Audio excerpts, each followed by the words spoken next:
Hello everyone and welcome to your ultimate guide to playing the Ponziani Opening. This is going to be a very in-depth guide to playing the aggressive Ponziani. If you want to support me, you can like and subscribe. I hope you have a great time watching this, and let's get started. The Ponziani comes after we play pawn to e4, black goes pawn to e5, we now play knight to f3 here.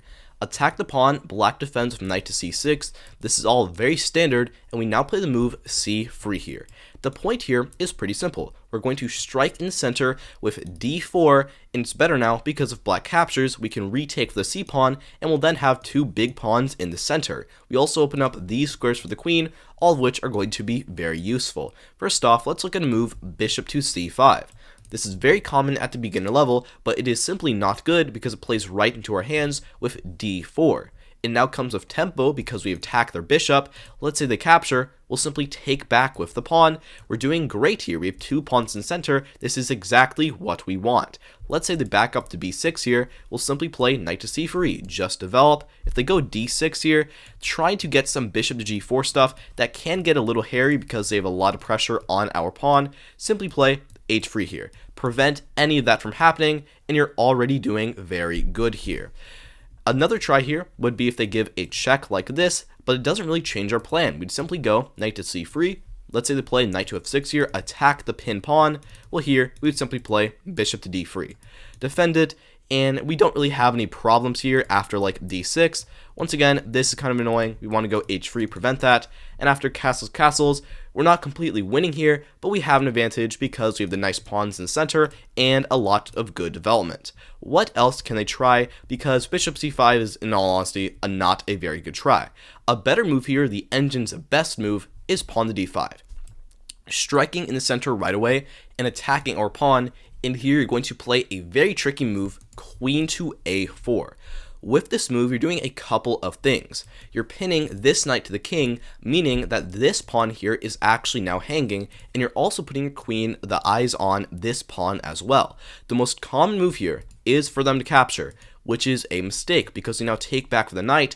Material is equal, but this pawn is hanging. So after something like bishop to d7 here, let's say knight captures and queen captures, we can simply take the pawn. And we'll then go d4 here, develop our pieces. We're simply up a pawn here, and we are doing great here. Not really any problems. A more fun try would be queen to d5.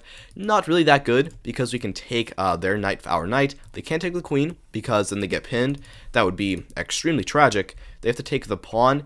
And here, even though they keep all of their material, after like bishop c4, we can simply go ahead and castle. We simply have an advantage here. Black's queen is the only piece they have out, which is not very good, and they have doubled isolated c-pawns. This pawn's also sitting duck. We are doing fantastic in that position. So capturing the pawn would not be a very good option. What else can they try here? One fun try is f6. Defending the pawn like this, it looks a little awkward, but we have no way to directly punish this. We don't want to capture here. We simply want to play d3. Defend our pawn center. It looks a little passive, but we're going to get a good position out of this. If they ever capture, this is a mistake because we take back, and now our bishop is opened up for future development, and that just helps us. There's no reason to do that for them. A better move for them would be to simply develop with a move like bishop to e6, at which point development goes pretty normally. We're going to go bishop e3, bishop e2, our knight here will go on d2, and our plan here is likely to long castle. So if black like overextends with, let's say, g5 here, trying to push up and get some attack here after like h3, let's say they get really aggressive, they go h5 trying to attack us, we don't really care because we can simply play pawn to d4 and we're counter striking in the center. It is getting pretty hectic here, but the variations are going to favor you. You can castle short, but more than likely you'll castle long because this can get a little scary, but castle long, you're doing very well here. Engine gives the edge to you. What else they can try here? They have one very fun try, which is knight to f6 here, defending their center here, and after knight takes on e5, most people here don't know what they're doing, but if they find the correct move here with bishop to d6, we're going to capture their knight, they'll take back for the pawn, and here you don't want to take this guy because after we take and bishop d7, we are up 2 pawns here, but black has a lot of development, and this is just going to get way too scary. Instead, just play a solid d3. You're up 1 pawn, defend this guy, and after something like castles, you can simply play bishop e2. You're preparing to castle quickly. If they try to attack the pawn, just defend it. Knight to d2 here. You're up one pawn. You're likely going to keep it. You'll castle, and you are doing very well in that position. Other tries that they can do here. Alright, so their absolute objectively best option here is something called the Caro Gambit after bishop d7, and we actually just capture the pawn on d5 here. And what's going to happen is, if black knows what they're doing, they'll play knight to d4. Discovered attack here, they're attacking our knight, so we have to back up to d1 to protect that. And after this trade, what is going on here is we're up one pawn, but it is on d5, and it is very, very loosey-goosey. So after something like knight to f6 here, what you want to do is play a very tricky bishop to e2 here. And first off, the most common move here is bishop to g4, which is a mistake, because after queen to g3, the bishop is hit and also the pawn is hit. So after like captures, we can take this pawn, bishop blocks, and now queen takes this guy. And even though after knight captures, we are still only up one pawn, we can simply go d4 here. Our bishop is now up and up, we'll quickly castle, and we're up one pawn here with a very good position. Instead, their better try here after bishop e2 is to go bishop to d6, preparing to castle very quickly and leave this pawn for later, at which point how you want to play here is you want to go c4. Usually reinforcing the pawn like this is not a good idea, but here it is the best try to hang on to the pawn, and after something like castles, you'll castle as well. Let's say e4 here, attacking your queen. You want to save this square for your knight, so you're going to go queen to e3 here. Still keep your eyes on everybody. Let's say c6 here. You want to capture, bishop captures, and now simply go knight to c3. And although your position is still a little loose here, you are up one pawn. Your strike in the center you're going to play here is to go pawn to d4. So if they play like, I don't know, a6, you'll go pawn to d4. You have a nice big pawn center. If they capture, well, now they just traded off your really weak pawn. You can capture back, and you are doing great here. So that is how to handle the Caro Gambit and all the variations that lead after the pawn to d5 line there. Let's see what else they can try. A move here is pawn to f5. This is the Ponziani Countergambit. Objectively, it's a little but it can get pretty dangerous, especially if you don't know what you're doing. The best move here is to go pawn to d4. Don't get greedy, but instead counter strike in the center.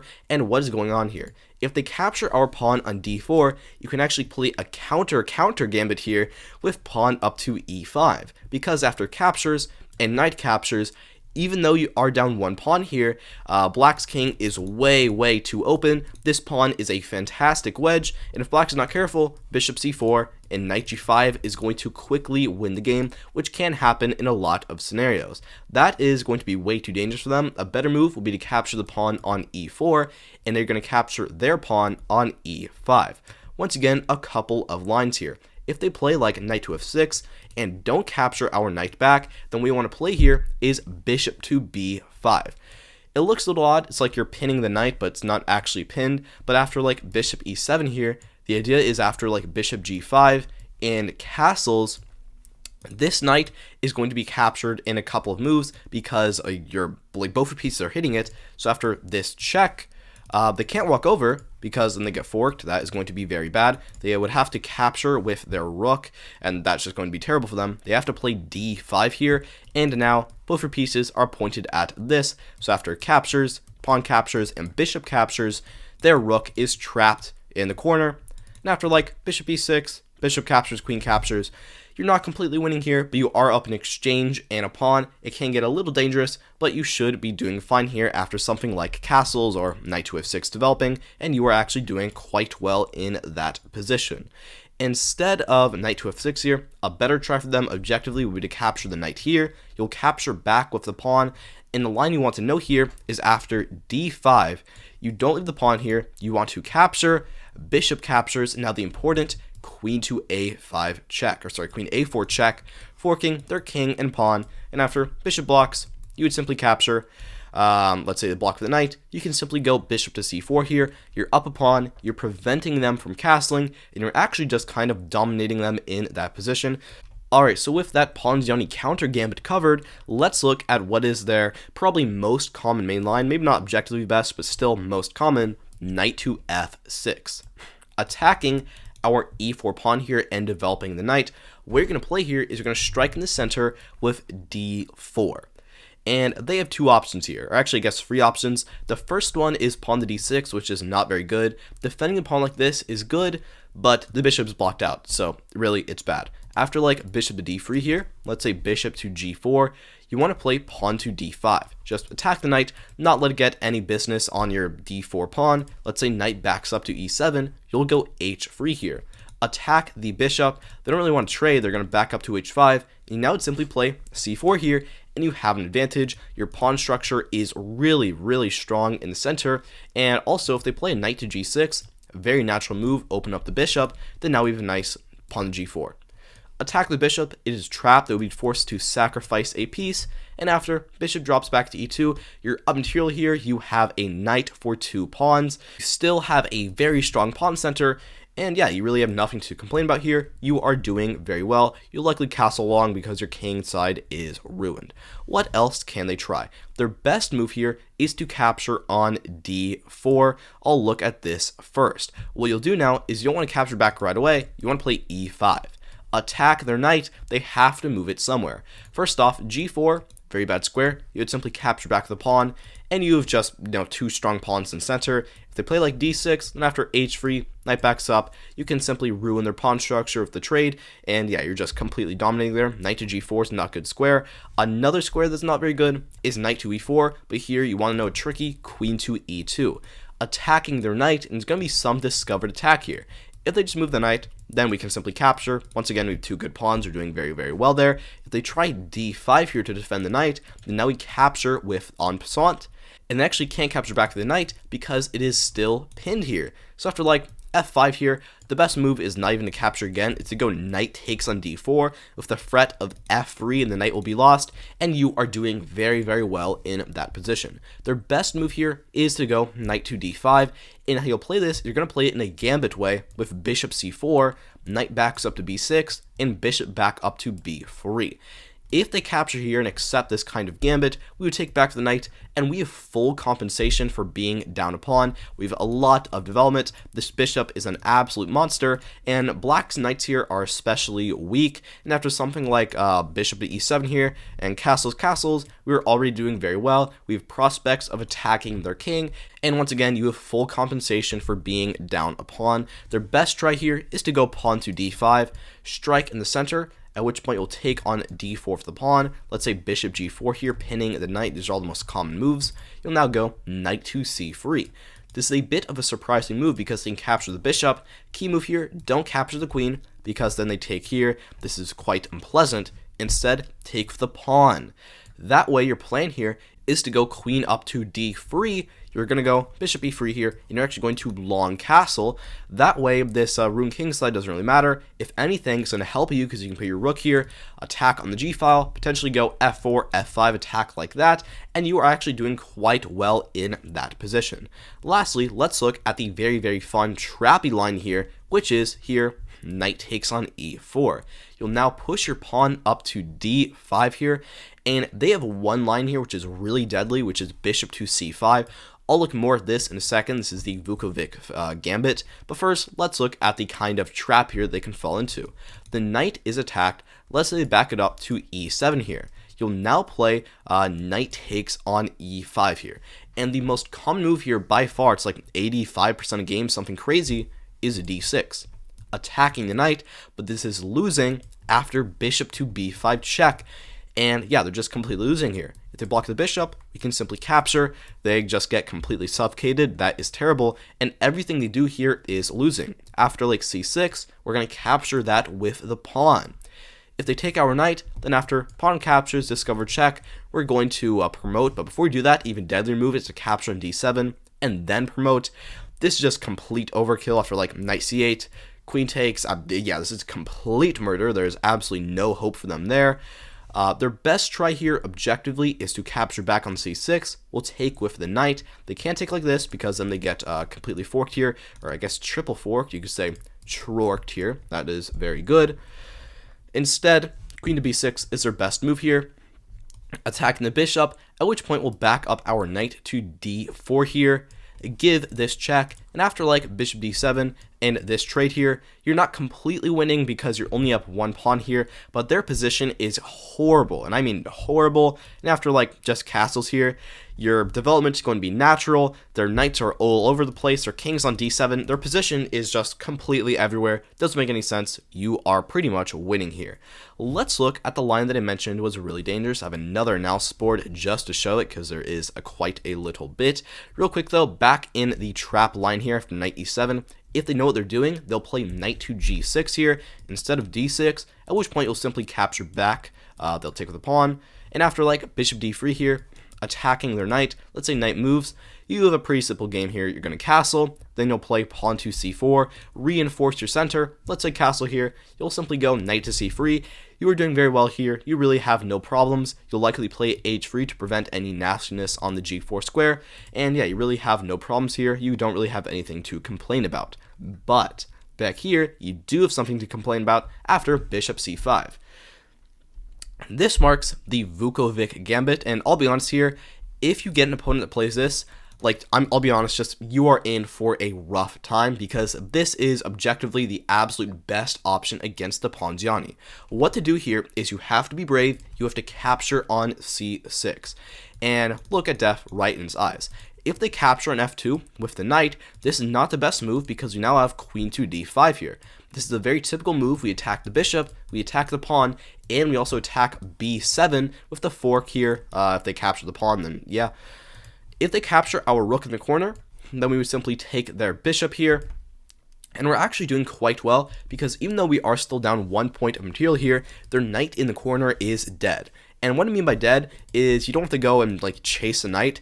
It's not getting out. You can simply go bishop e3, develop your knight, long castle. There is no hope for the knight in the corner. And if they play bishop back to b6 here instead, then this is just going to be a beefed up version of the other line here.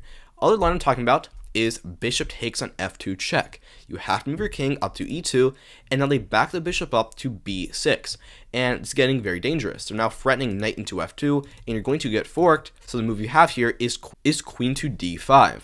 Same move, attacking the knight, attacking the pawn, attacking the fork on b7, which point we win another piece. Let's say they play knight to f2 here, most common move. You'll now play rook over to g1.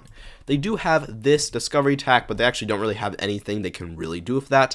First off, they capture the pawn on c6 with the b pawn. Then now we would take on e5, and this is actually not a very strong option because after king to f8, you'll play knight to d4. Completely sever the connection they have here, and after like knight g4 attacking queen, you can simply move it over to f4 here. You'll run your king to refuge on c2. You're up 1 point of material here, and at least for the meantime, the onslaught is actually over, and black's attack is actually kind of at a standstill, especially if their king very awkward on f8. Instead, their absolute best try is to castle here, and knight capture on b7, get the fork, and after captures and queen captures, you're up 2 entire pieces here. You're up 4 points of material, so like 2 pieces for 2 pawns. Black's best move here is to go queen to f6, and try and get some attacking business here. This can get really, really dangerous. The best move here is to go knight bd2. They push up to e4, and now you play knight to c4 here, attacking the bishop, which is defending the knight, but also we're sacrificing a piece. But it doesn't really matter because after pawn takes and queen takes, we're still up an entire piece here. So even though they can give one measly check, we'd simply block with bishop to e3, and even though with all of our problems here, the attack has stopped. Their knight is now trapped in the corner. More than likely, this knight is going to capture this bishop, and even though your king is still kind of stuck in the center, if you can get out of this, which you likely will, you're simply up an entire piece here, in which you will have just simply a winning position. Alright, thank you so much for watching this video on the Ponziani opening. This took quite a bit of time to work out all the variations, so if you want to support me, you can like and subscribe. I also have a lot of other opening guides, especially these in-depth ones for a lot of other openings if you want to check those out. I hope you have a great day, and I will see you next time.